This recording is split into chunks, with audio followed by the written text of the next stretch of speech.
자, 오늘 35장의 말씀은 이제 하나님께서 야곱에게 명령하시는 말씀으로 시작이 됩니다.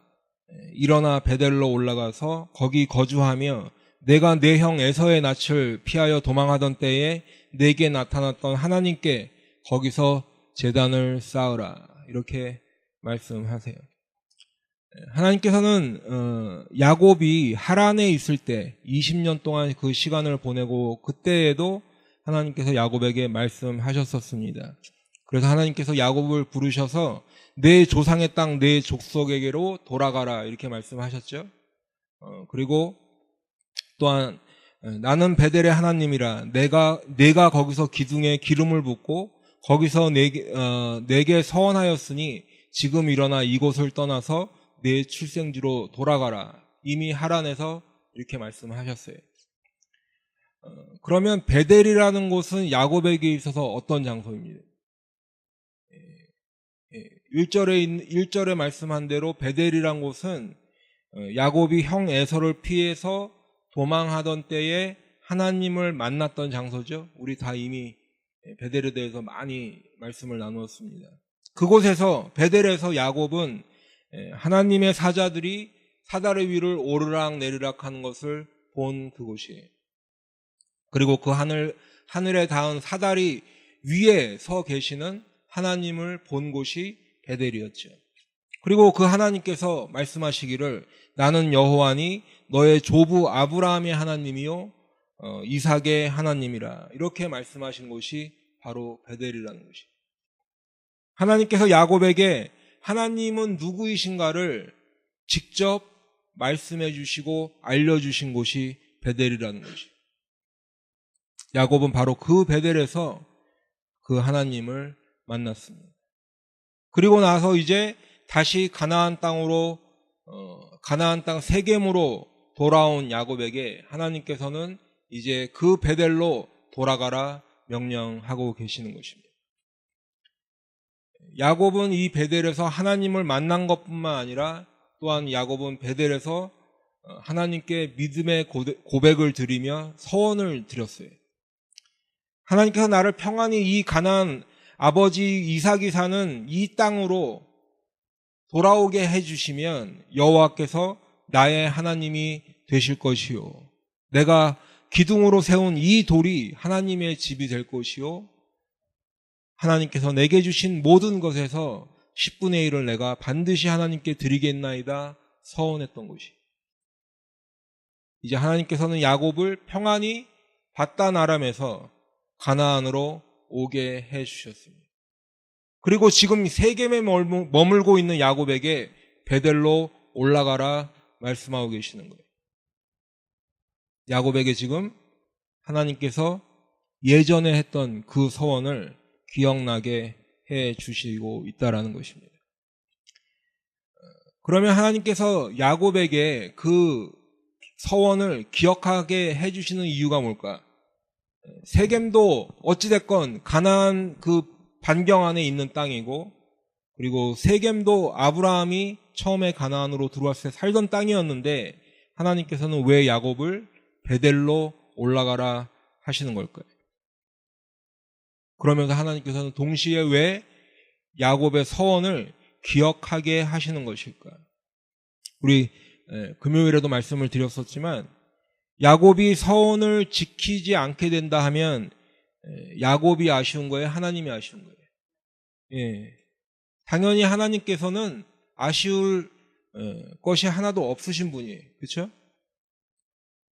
야곱이 여호와께서 나의 하나님이 되실 것이오라고 서원했지만 하나님께서는 야곱이 그렇게 서원하지 않았어도 여호와 하나님은 하나님이세요. 야곱이 서원하기 전부터도 그 하나님이시라는 거예요. 그리고 모든 영광과 찬양을 받으시기에 합당하신 주님이십니다. 야곱이 이곳이 하나님의 집이 될 것이오라고 하지 않아도 하나님은 그곳에 계시던 분이에요. 계신 분이에요. 야곱이 10분의 1을 드리겠다고 하지 않아도 하나님은 모든 것을 다 가지고 계신 분이신데 하나님께서는 왜 야곱을 베델로 가라고 하시는 거예요? 그 이유는 바로 야곱의 유익을 위해서다라고 말씀을 드렸어요. 우리가 하나님께 서원을 드리고 약속을 드릴 때도 마찬가지라고 말씀을 드렸죠. 우리는 하나님께 헌신을 한다 하고 또 하나님께 우리 자신을 드린다고 약속을 합니다. 서원을 해요. 그러나 하나님은 우리의 헌신이 없어도 이미 섬김을 받으시는 분이에요. 하나님은 우리의 섬김이 없어도 이미 충만하신 분이에요. 그래서 시편 98편 7절부터 보면 바다와 거기 충만한 것과 세계와 그 중에 거하는 자는 다 외칠지어다. 여호와 앞에서 큰 물은 박수할지어다. 산악이 함께 즐겁게 노래할지어다라고 하나님께 영광을 돌리라 외치고 있어요. 그런데도 우리는 우리의 헌신이 뭐라도 되는 것처럼 어떻게 해요? 내가 이 정도 하니까 하나님이 기뻐하실 거다. 내가 이만큼 헌신했으니까 하나님께서 나를 잘 봐주실 것이다. 그렇게 하지 않냐는 거예요. 어느 분은 이 말에 대해서 이렇게 말씀하시는 분도 계실 거예요. 목사님, 그런 거는 조금 교만한 사람들이 하는 이야기이고 저처럼 겸손한 사람은 그렇게 생각하지 않아요. 그런데 여러분 한번 가만히 생각해 봅시다. 우리가 정말 지난 한 주를 하나님의 뜻대로 잘 살았다 생각하고 또 하나님만 생각하면서 살았고 매일 성경도 많이 읽고 새벽 기도뿐만 아니라 많은 기도 생활도 하고 만나는 사람에게 전도도 많이 하고 막 이런 삶을 살았다 하면 어떻게 돼요? 우리 어깨가 으쓱해져요. 그런데 왠지 그런 주간은 하나님께서 내 기도도 더 잘 들어주실 것 같은 거예요. 하나님의 뭐랄까, 하나님이 내가 원하는 거 그냥 다 들어주시는 것 같다라는 거죠. 그런데 지난 한 주를 돌아보니까 성경을 읽는다고 결심은 하고 성경책을 폈는데 졸음은 쏟아지고 머리에 잘 들어오지도 않고 새벽 기도도 한다고 꿇어 앉았는데 기도는 나오지도 않고 어떻게 한 주가 지나갔는지 눈을 떠보니 벌써 주일 아침. 교회에 허겁지겁 와서 그냥 뭐가 뭔지도 지금 모르겠고 그러면 어떻게 돼요? 하나님 뵐 면목도 없어. 불이 팍 죽어서 있다. 제가 지금 여러분들의 헌신이 필요하다 안 하다 이 말씀을 드리려는 것이 아니라 우리가 하나님께 대한 어떤 친밀감을 이야기할 때 내가 이만큼 한 것 또는 이만큼 하지 못한 것을 가지고 거기에 기준을 두고 우리가 판단을 한다 이 말씀을 드리는 거예요. 우리가 뭘 좀 했다 싶으면 우리는 하나님 앞에 우쭐하지 않냐는 거죠. 다시 말씀드리지만 하나님께서는 우리의 헌신이 없어도 섬김을 받으시는 분이에요. 하나님께서는 우리의 헌금이 없어도 이미 우주 만물을 창조하시고 이 세상의 모든 것의 주인이 되시는 분이세요. 하나님께서는 우리가 드린 서원을 기억하게 하시고 우리를 베델로 가게 하시는 이유가 무엇인가? 그것은 바로 그렇게 해야 우리가 살기 때문에 그래요. 그렇게 해야 하나님의 필요에 의해서가 아니라 그렇게 해야 우리가 베델로 가서 그때 그 역사하셨던 그 하나님을 만나야 우리의 영혼이 소생하기 때문에 그렇습니다. 오늘 본문에도 가만히 보면 하나님은 야곱에게 베델로 가라고 말씀하시는데 그리고 그곳에서 제단을 쌓으라고 말씀하시는데 누구에게 제단을 쌓는 걸까요? 당연히 하나님께 제단을 쌓는 거죠. 어떤 하나님이에요? 네, 내가 내 형 에서의 낯을 피하여 도망하던 때에 내게 나타났던 하나님이라고 말씀하고 계세요. 그 하나님께 제단을 쌓으라는 거예요. 그러니까 물론 베델이라는 장소가 중요한 곳입니다. 예. 그래서 하나님께서 지금 베델로 가라고 하시는데 베델이라는 장소가 중요한 이유는 왜 그래요? 그곳에서 하나님을 만났기 때문에 그런 거예요. 베델의 하나님. 그 하나님께 제단을 쌓으라고 말씀하고 계신 거예요. 물론 지금 야곱에게 베델로 올라가라 말씀하시는 하나님과 그리고 예전 베델에서 야곱이 만났던 하나님은 당연히 같은 하나님이시죠. 그뿐 아니라 아브라함에게 역사하셨던 하나님은 이삭에게도 역사하셨고, 그리고 동일하게 야곱에게도 그 언약의 말씀을 주시는 하나님이라는 거예요. 하나님은 아브라함의 하나님이시고 이삭의 하나님이시고 야곱의 하나님이시죠. 성경에도 보면 예수 그리스도는 어제나 오늘이나 영원토록 동일하신 분이라고 말씀합니다. 하나님은 당연히 같은 하나님이세요. 그런데 지금 야곱에게 말씀하시는 하나님께서 왜 베델의 하나님께 제단을 쌓으라고 말씀하시냐는 거예요. 첫 번째로 하나님은 동일한 하나님이시지만, 하나님은 같은 하나님이시지만 그 하나님이 내가 만난 하나님이냐 하는 거예요. 내가 만난 하나님. 다시 말씀드리면 내가 하나님을 만난 경험이 있냐 하는 거예요. 아브라함이 들려준, 할아버지인 아브라함이 들려준 하나님이 아니라 아버지인 이삭이 말해준 그 하나님이 아니라 야곱 자신이 만난 하나님. 어디서 만났어요? 베델에서 만났어요. 야곱이 베델에서 만난 하나님은 누가 들려준 이야기 속에 있는 하나님이 아니에요. 야곱이 베델에서 만난 하나님은 어떤 역사책에 있는 인물들, 예를 들면 이순신 장군 같은 그런 이야기 속의 인물들이 아니라는 거예요. 그런 하나님이 아니시라는 거예요. 야곱이 베델에서 만난 하나님은 야곱이 직접 경험한 하나님. 야곱이 베델에서 만난 하나님은 야곱에게 친히 말씀하시던 그 하나님.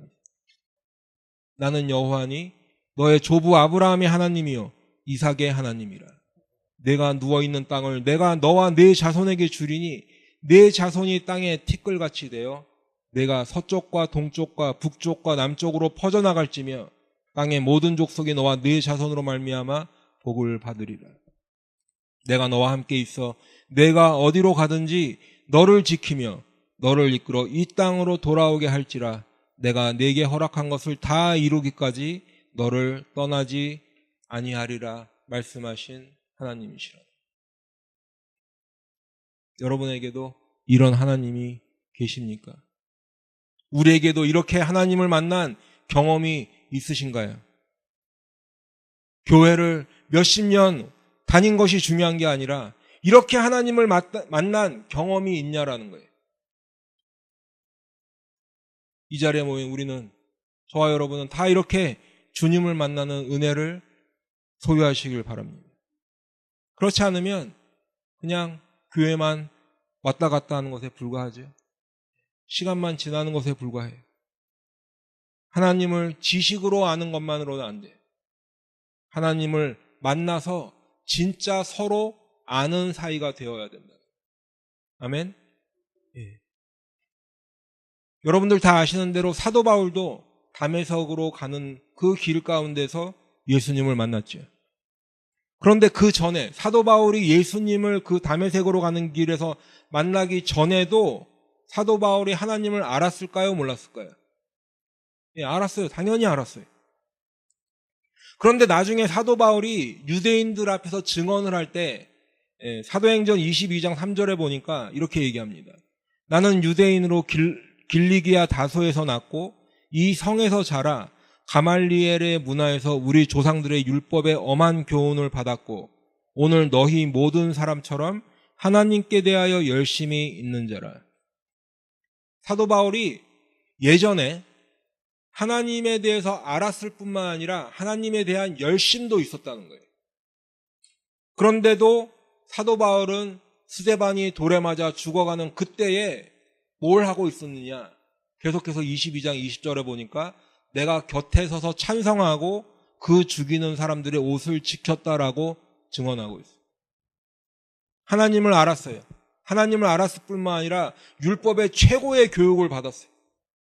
그 바울도 예수님을 만나기 전에는 스데반을 죽이는데 찬성하였고 예수 믿는 사람들을 잡으려고 다니기도 했다는 거죠. 예수님께서도 제자들에게 이렇게 말씀하셨는데 요한복음 16장 2절에 보니까 사람들이 너희를 출교할 뿐 아니라 때가 이르면 무릇 너희를 죽이는 자가 생각하기를. 예수님의 제자들도 죽이는 사람들이 죽일 것인데 출교도 시키고 죽이기도 할 것인데 그 죽이는 사람들이 뭐라고 생각할 거냐 하면 이것이 하나님을 섬기는 일이라 할 거다. 여러분 굉장히 놀라는 말씀이에요. 그렇죠? 놀라운. 예수님의 제자들을 죽이는 것이 하나님을 섬기는 일이다 생각할 것이라는 거예요. 하나님에 대해서 알아도 그 하나님을 인격적으로 만나는 경험이 없으면 스데반도 죽이고 예수님의 제자들도 죽이고 심지어는 예수님까지도 죽이게 된다는 거예요. 하나님에 대해서만 알고 있습니다.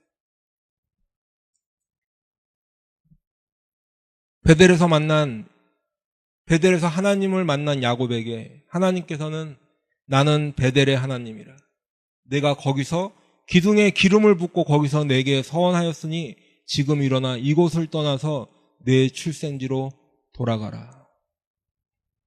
들어서 아는 하나님이 아니라 만나서 경험해서 알게 된 하나님과 서로 알게 되는 사이가 되는 진짜 아는 하나님께로 돌아가라 말씀하시는 거예요. 두 번째로는 하나님께서 왜 베델의 하나님께 제단을 쌓으라 하시는가? 바로 하나님은 우리와 친밀한 관계를 맺으시길 원하시기 때문에 그래요. 여러분, 하나님은 우리를 얼마나 사랑하시는지 사람을 지으실 때 하나님의 형상을 따라 지으셨어요. 그리고 그 코에 생기를 불어넣으셨죠. 그래서 사람이 살아있는 영, 생명이 되었다라고 성경은 기록하고 있습니다. 그리고 아브라함에게도 언약을 주시는 17장 7절의 말씀에 보면 하나님께서 아브라함과 그 후손에게 영원한 언약을 주시는데 그 언약이 무슨 언약인고 하니 너와 네 후손의 하나님이 되리라 하는 말씀이에요. 하나님은 이 우주 만물을 창조하시고 저 우주 바깥에서 그저 사람들이 어떻게 살아가는가 관심도 없고 그냥 이렇게 저 시계 태엽을 감아놓듯이 그렇게 무관심하게 계시는 분이 아니라는 거예요. 나는 그들의 하나님이 되리라 약속하시고 우리의 하나님이 되어 주셔서 우리의 삶 가운데 깊숙이 개입하시는 하나님이시라는 거예요.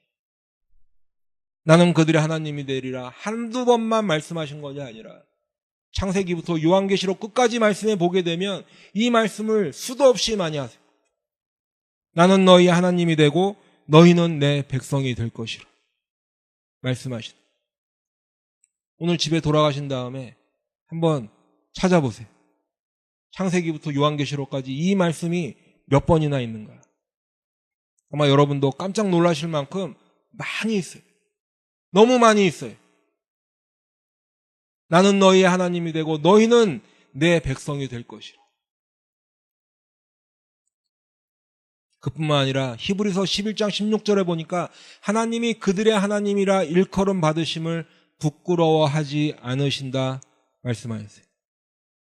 하나님께서는 믿음으로 사는 사람들의 하나님으로 불려지는 것을 조금도 부끄러워하지 않으시는 하나님이시래요. 할렐루야. 얼마나 놀라운 말씀이에요.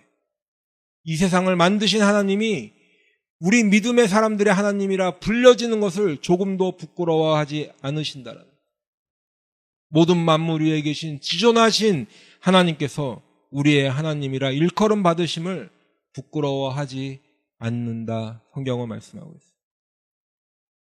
이 말씀을 예수님은 포도나무와 가지로 비유하셨어요. 요한복음 15장에 보니까 4절에 내 안에 거하라 나도 너희 안에 거하리라 하셨어요. 5절에도 보면 나는 포도나무여 너희는 가지라 그가 내 안에 내가 그 안에 거하면 사람이 열매를 많이 맺나니 말씀하셨어요. 계속해서 7절에도 보면 너희가 내 안에 거하고 내 말이 너희 안에 거하면 이라고 말씀하세요. 예수님은 제자들에게 정말 마음에 와닿을 만한 가장 친밀한 표현을 사용하셨는데 바로 포도나무에 가지가 붙어있는 것을 말씀하고 계세요. 이것이 예수님과 제자들, 예수님과 예수 믿는 사람들의 관계라는 것이. 그리고 그 포도나무에 붙어서 열매를 맺는 예수 믿는 사람들을 향해서 이제 15장 중반에 보면 내 친구라고 부르세요. 예수님이 그들을 향해서 나의 친구라라고 불러주세요.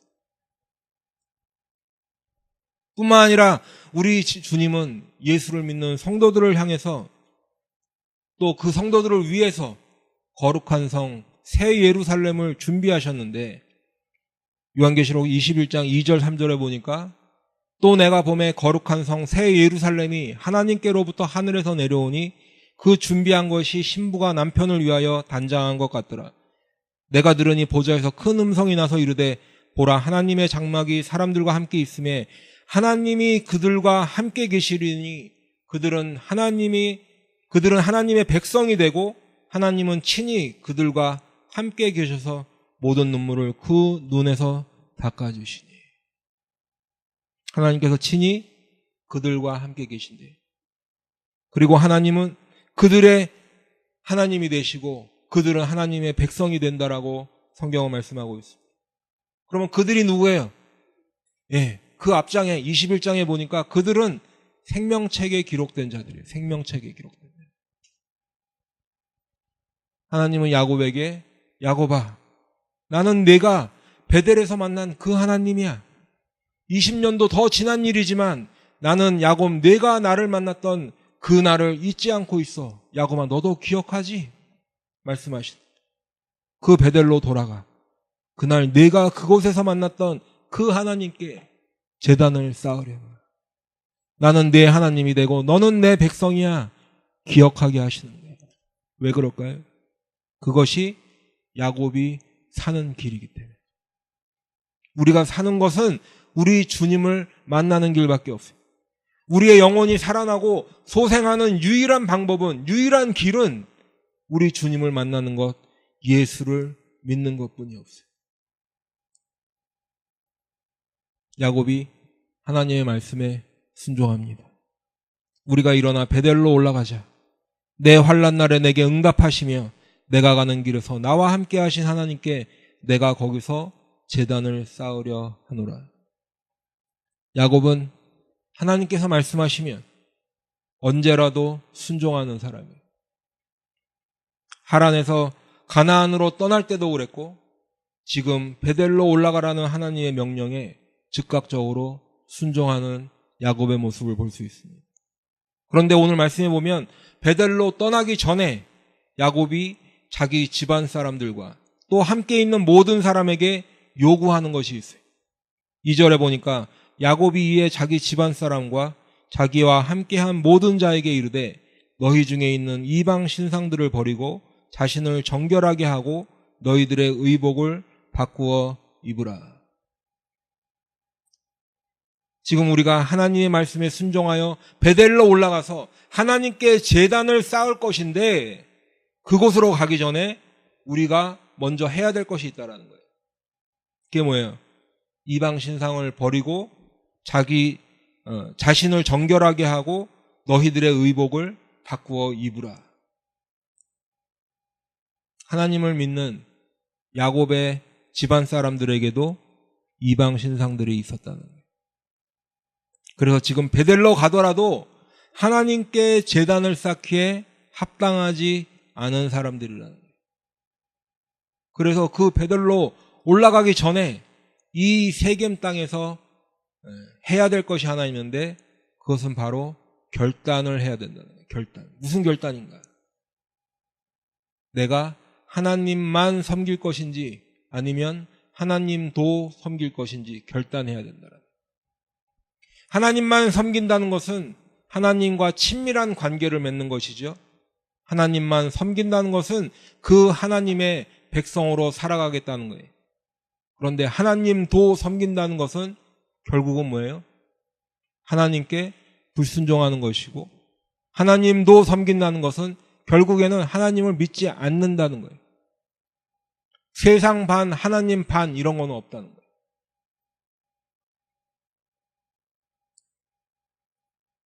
세겜이란 곳은 그르심산과 에발산 중간에 위치한 지역이에요.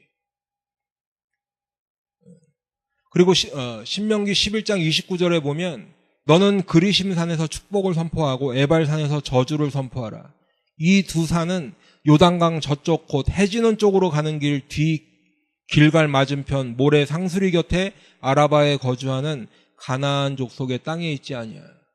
이 세겜이라는 곳은 그리심산과 에발산 중간에 위치하고 있다는 것이죠. 그러니까 지금 세겜이라는 곳은 그리심산과 에발산 가운데 있는데 이곳은 현실적으로 보면 목축하기에 아주 좋은 곳이에요.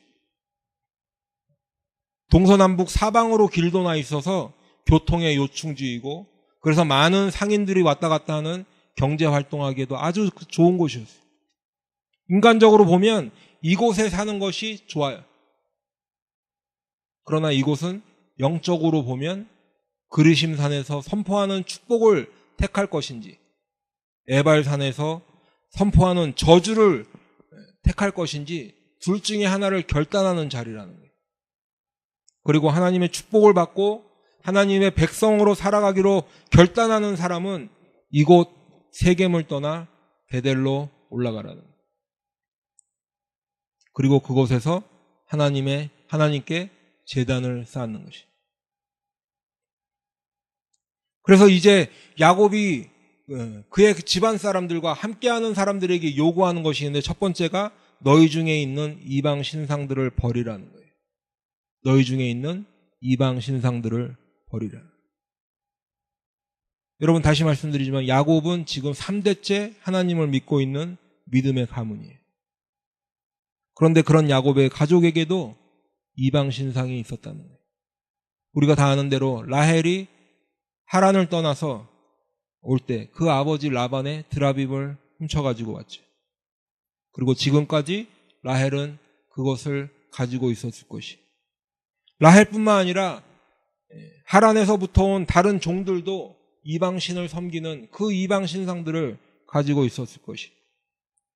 그리고 우리가 지난주 말씀에서도 봤지만 디나가 세겜 땅에 나와서 강간을 당했을 때 그래서 이제 시므온과 레위가 그것을 빌미로 그 세겜 성에 사는 모든 사람들을 다 죽이고 이제 그들의 자녀와 아내들을 데리고 왔는데 또 노력하는 이것들을 다 가지고 왔는데 그때에도 이방 신상들이 함께 왔을 것이. 야곱의 집안 사람들과 야곱과 함께 지내는 모든 사람들은 이런저런 이유로 각자의 이방 신상들을 가지고 있었다는 것이죠. 그 이방 신들이 자신들을 보호해 줄 것이라고 믿었고 또 사람들은 그 이방 신들에게 자신의 안위를 빌었을 것이. 하나님께 제단을 쌓으려 가는 야곱은 이 사람들이 먼저 할 것이 있는데 그 이방 신상들을 지금 버리라는 거예요. 여러분 하나님께서 가장 싫어하시는 것이 뭘까요? 우상숭배예요. 우상숭배.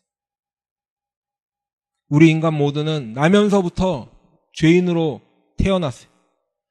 우리가 태어나서 아무것도 하지 않아도 우리는 모두 멸망하게 되어 있다는 것이 성경의 선언이에요. 그런데 하나님께서는 우리를 너무 사랑하시기 때문에 우리를 그냥 멸망하도록 내버려 두지 않으셨어요. 그래서 뭘 하신 거죠? 그 아들 예수 그리스도를 이 땅에 보내주셨어요. 다른 방법은 없기 때문에 하나님의 아들을 이 땅에서 죽이는 데까지 보내시는 거예요. 그리고 십자가에서 죽으신 그 예수님의 피가 우리의 모든 죄와 허물을 용서해 주시는 거예요. 예수님의 피만이 해결이라는 거예요. 누구든지 그 예수 그리스도를 믿는 사람은 멸망하지 않고 영생을 누리는 것이 하나님의 계획이에요. 이것이 하나님의 구원 계획이고 이것이 복음이에요. 그런데 우상을 섬긴다는 것은 이 하나님의 구원 계획을 믿지 않는 거예요. 예수가 아니라 다른 신이 나를 구원해 줄 수 있다는 거예요. 예수가 아니라 다른 신이 나를 보호해 줄 수 있다는 것이 바로 우상을 섬긴다는 의미예요. 이 세상 천지만물을 지으시고 우리를 구원하신 그 예수를 믿지 않고 나는 다른 신을 믿겠다라는 거예요. 그런데 성경이 우상을 뭐라고 정의하는가 보니까 우상은 아무것도 아니에요. 사람들이 부어 만들었다라는 거예요. 우상은 말도 하지 못해. 우상은 스스로 움직이지도 못하는데 사람들은 이런 우상을 만들고 섬기고 있다라는 거예요. 살아계신 하나님, 천지를 지으신 창조주와 이런 아무 의미도 없고 움직이지도 못하고 말도 못하고 사람들이 그저 나무로 깎아 돌을 쪼아서 만든 그 우상을 비교한다는 것 자체가 불경스러운 일이죠. 이사야서 40장 18절부터 보면 그런즉 너희가 하나님을 누구와 같다 하겠으며 무슨 형상을 그에게 비기겠느냐. 우상은 장인이 부어 만들었고 장색이 금으로 입혔고 또 은사슬을 만든 것이니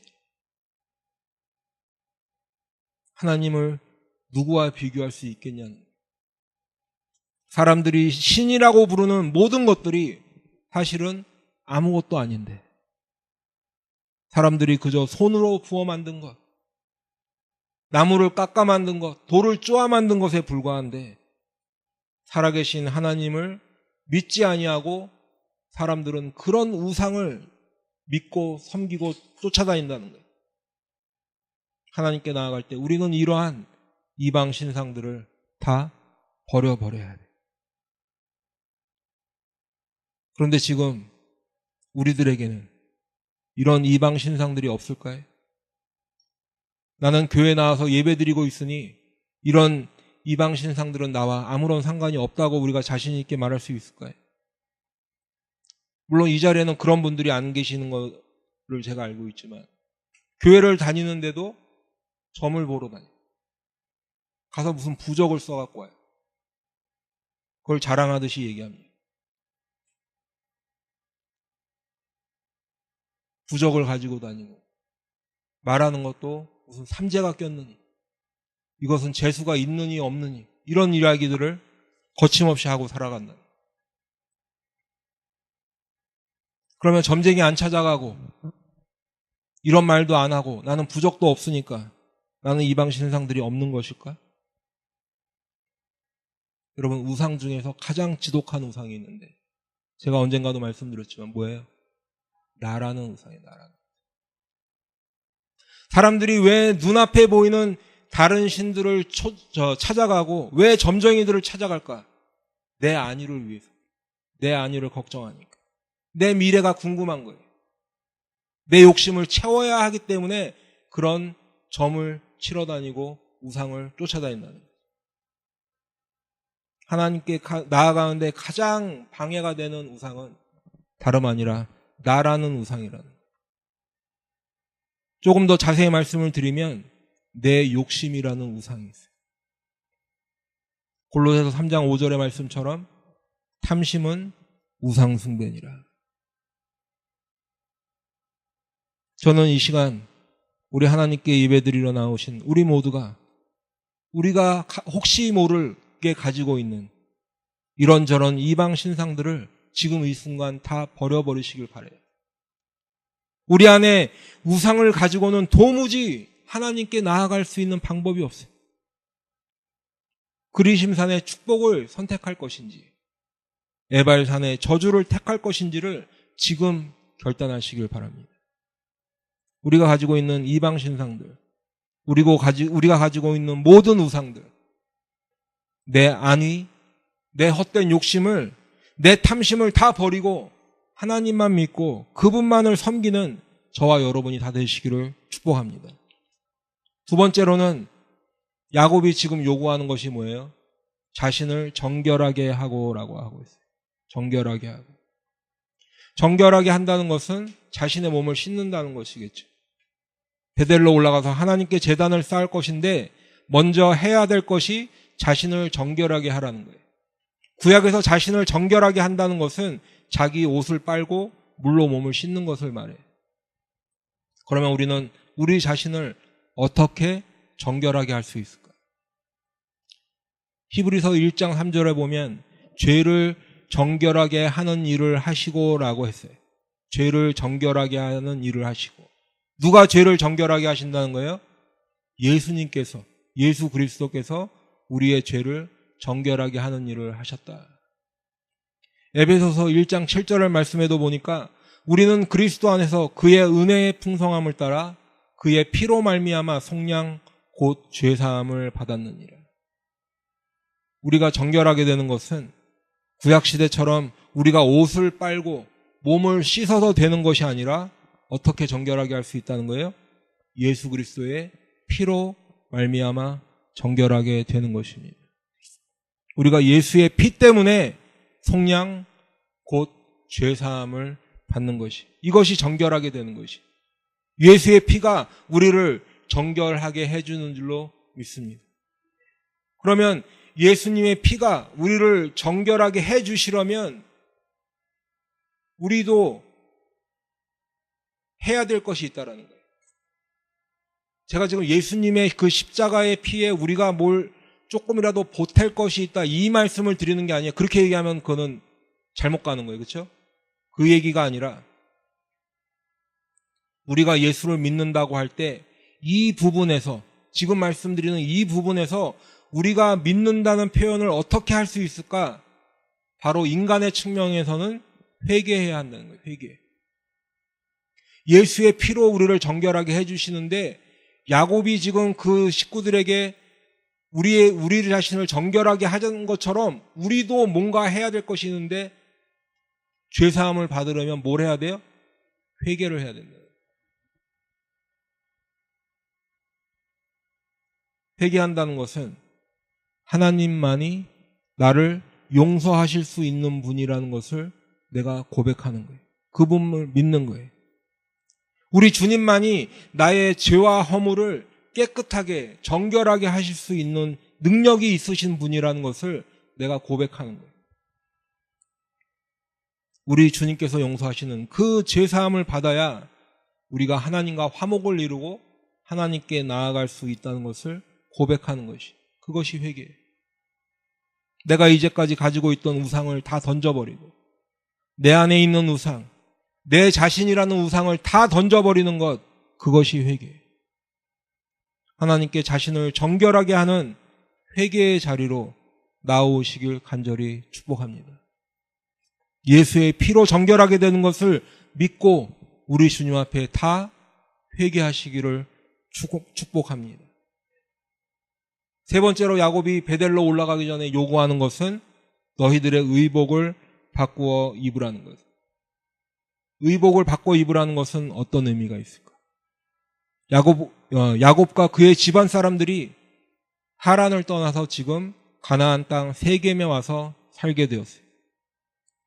그리고 그곳에 살면서 이 야곱의 사람들은 가나안 족속의 장신구나 화장, 그리고 그 의복들을 따라 했다라는 거예요. 조금씩. 이 당시에 몸에 지니고 있는 장신구, 또 화장, 의복 등은 대개 사람들의 자신들이 믿고 있는 우상을 형상화했어요. 해를 믿는 사람들은 해의 모양을 만들어서 귀에 걸고, 달을 믿는 사람들은 달의 문양을 만들어서 그것을 옷에 장식으로 달았다는 거예요.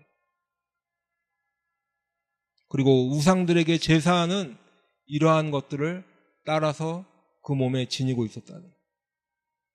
의복이나 장신구나 이런 화장술이 우상 숭배와 직접적인 연관이 있다는 거예요. 지금 그 우상 숭배와 연관이 있는 의복을 바꿔 입으라는 거예요. 장신구를 떼어내고 화장을 지우라는 거예요. 주님을 믿고 하나님께 제단을 쌓는 것은 물론 영적인 의미가 있지만 동시에 눈에 보이는 육신적인 것도 정결하게 하라는 거예요. 그리고 가나안 이방 족속, 이방 민족들에게서 배운 것들, 그리고 그들의 생활 방식, 그들의 관습 모두 다 직간접적으로 그들의 이방신을 섬기는 우상 숭배 의식과 관련이 있는 것들, 그런 것들을 다 버리라는 거예요. 그리고 이미 야곱과 함께 있는 그 사람들도 이미 그런 생활 습관과 관습에 젖어서 살게 되었다는 거예요. 그러면 우리도 지금 우리의 옷을 다 바꿔야 될까요? 교회 오기 전에 새 옷을 사서 입고 오라는 그런 말씀일까? 의복을 바꾸라는 것은 우리 생각에 자리 잡고 있는 세상의 방식을 다 버리라는 거예요. 다시 말하면 우리가 이 세상을 살아가더라도 세상의 가치관, 세상 사람들처럼 살아왔던 생활 방식을 다 버리라는 거예요. 세상 사람들은 그저 적당히 거짓말도 요구해. 세상 사람들은 너가 성공하려면 옆에 사람을 밟아야 돼. 그것이 세상 사람들의 가치관이라고 그랬죠. 어떻게 살았는지 자기가 원하는 것을 얻는 것이 세상 사람들의 생활 방식이고 그것이 가치관이에요. 그걸 버려야 된다. 그리고 그리스도로 옷 입으라는 거예요. 우리는 하나님을 믿고 교회에 등록해서 다 교인이 되었지만 아직도 세상의 옷을 그대로 입고 살아가는 사람들이 너무 많다라는 거예요. 하나님을 믿는다고 말은 하지만 나에게 필요한 것을 제공하는 그런 하나님을 원하고 살아가요. 그래서 우리가 하나님께 원하는 것은 내 삶에는 너무 깊숙이 개입하시지 않기를 바래. 그러나 내가 필요로 하는 것들은 언제든 내가 요구하면 채워주셔야 한다는 거예요. 하나님께 내가 필요한 것들을 달라고 기도는 하는데 그러나 내 인생에 너무 간섭하시지는 말라는 거예요. 그리고 그것이 채워지지 않으면 어떻게 돼요? 언제라도 하나님을 떠날 준비가 되어 있다라는 거예요. 우리의 믿음이라는 것이 그 수준에 머물러 있다면 그것은 하나님께 대한 믿음이 아니라 내 필요를 어느 신이 채워줄 것인가 그것을 보고 있다라는 것이죠. 의복을 바꿔 입으라는 것은 모든 이방 민족의 사고방식이나 그들의 생활 방식을 다 버리라는 것이. 그리고 하나님의 방식, 하나님의 뜻대로 살아가라는 거예요. 로마서 13장 14절에 보면 오직 주 예수 그리스도로 옷 입고 정욕을 위하여 육신의 일을 도모하지 말라라고 말씀하고 있어요. 골로새서 3장 9절 10절의 말씀에도 보면 옛사람과 그 행위를 벗어버리고 새 사람을 입었으니 이는 자기를 창조하신 이의 형상을 따라 지식에까지 새롭게 하심을 입은 자니라. 예전에 내가 살아왔던 세상의 방식, 세상 사람들이 가치가 있다고 주장하는 모든 것들을 벗어버려야 한다는 것이. 옛사람과 그 행위를 벗어버리고 우리는 새 사람을 입었다는 거예요. 예수 그리스도로 옷 입으라는 것입니다. 내 욕심을 채우기 위해서 육신의 일을 꾀하지 말라는 거예요. 그리고 자기를 창조하신 이의 형상을 따라 지식에까지 새롭게 하심을 입은 자가 되어야 한다는 거예요. 지식에까지 새롭게 하심을 입은 자. 내가 바뀐 척하는 모습만 중요한 것이 아니라 내 근본적인 생활 방식, 내 안에 깊이 자리 잡고 있는 사고방식이 하나님의 방식으로 바뀌시기를 축복합니다. 다시 본문의 4절에 보면 그들이 자기 손에 있는 모든 이방 신상들과 자기 귀에 있는 귀고리들을 야곱에게 주는지라 야곱이 그것들을 세겜 근처 상스리 나무 아래에 묻었다라고 기록하고 있어요. 이제 이방 신상들과 자신을 치장했던 그런 장신구들을 다 야곱의 손에 주었고 야곱은 그것을 상스리 나무 아래 묻었어요. 묻었다는 것은 이제 나는 그런 것들과 관계없이 살아간다는 거예요. 나는 이제 그런 것들과 상관이 없는 삶이라는 거예요. 이제 이방 신상이 아니라 하나님만을 섬기겠다는 거예요. 예수의 피로 정결하게 되길 원하는 거예요. 세상 사람들의 가치관이 아니라 하나님의 뜻을 따라 살아가겠다는 거예요. 하나님께만 순종하며 살아가겠다는 거예요. 내 삶의 방향이 오직 주님께로 향하여 있고 그 주님만 바라보며 살겠습니다. 결단하는 거예요. 이 자리에 계신 우리 사랑하는 성도들도 지금 그 결단을 들으시길 바라요. 내가 이제까지 추구하던 세상의 방식을 다 버리고 내가 가지고 있는 나도 모르게 알게 모르게 우리 안에 들어와 있는 그 이방 신상들을 다 버리시는 시간 되시길 바랍니다. 그렇게 해야 우리는 베델로 가서 하나님께 제단을 쌓을 수 있어요. 그렇게 해야 하나님께서 기뻐 받으시는 하나님의 백성이 다 되실 줄로 믿습니다. 이제 말씀을 맺겠습니다. 오늘 여러분에게도 하나님은 베델로 올라가라 부르고 계세요. 지금 이 순간에도 우리 자신 각자 한 사람 한 사람을 베델로 올라가라 부르고 계셔요. 내가 비록 야곱만큼은 아닐지라도 그래도 뒤를 돌아보니 내 인생에 하나님을 어렴풋이나마 알게 된 때가 있었을 거예요. 세상은 그저 내가 내 힘으로 살아가는 곳이고 내 능력으로 살고 돈의 힘으로 살아가는 줄 알았는데 어느 순간 하나님께서 나를 만드셨구나 깨닫는 순간이 있었을 거예요. 그리고 그 하나님이 진짜 신이시로구나 확실하게 그 하나님을 만난 분도 계시지만 혹시라도 어렴풋이 알게 된 분도 계실 거예요. 그런데 그 후에 우리들의 삶은 어떤가? 하나님을 만났다는 기쁨이 있었지 모르지만 지금 내 모습은 나도 모르는 이방 신상을 붙잡고 있지는 않은지 우리 자신을 한번 돌아봅시다. 내 자신이 아직도 죄와 허물을 뒤집어 쓰고 있는데 회개는 남의 일이 되어버렸고 그저 지금은 교회만 왔다 갔다 시간만 보내고 있지는 않은지 우리 자신을 돌아보자는 거예요. 다른 사람을 생각할 거 없이 내 자신을 돌아보자는 거예요. 아직도 내 삶은 세상의 가치관을 따르고 있고 내 안에 있는 욕심과 탐심은 아직도 버리지 못하고 있는데 그것을 더 단단한 종교 생활이라는 것으로 숨기고 살아가고 있지는 않은지 오늘 이 말씀이 그것을 다 벗어버리는 계기가 되길 바라요. 너희 중에 있는 이방 신상들을 버리고 자신을 정결하게 하고 너희들의 의복을 바꾸어 입으라. 이 말씀 가운데 그대로 적용되고 이루어지기를 바랍니다. 지금 이 시간 저와 여러분의 이 결단을 우리 주님 앞에 드리기를 소망합니다. 그래서 베델로 올라가라는 하나님의 부르심에 아멘 순종하고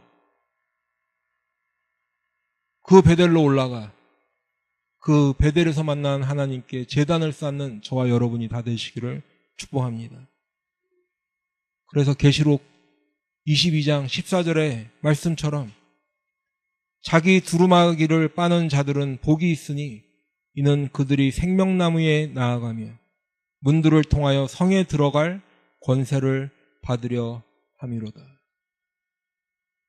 이 복을 다 넉넉히 받으시는 저와 여러분이 되기를 축복합니다. 이 복을 다 누리시는 저와 여러분이 다 되시기를 간절히 축원합니다.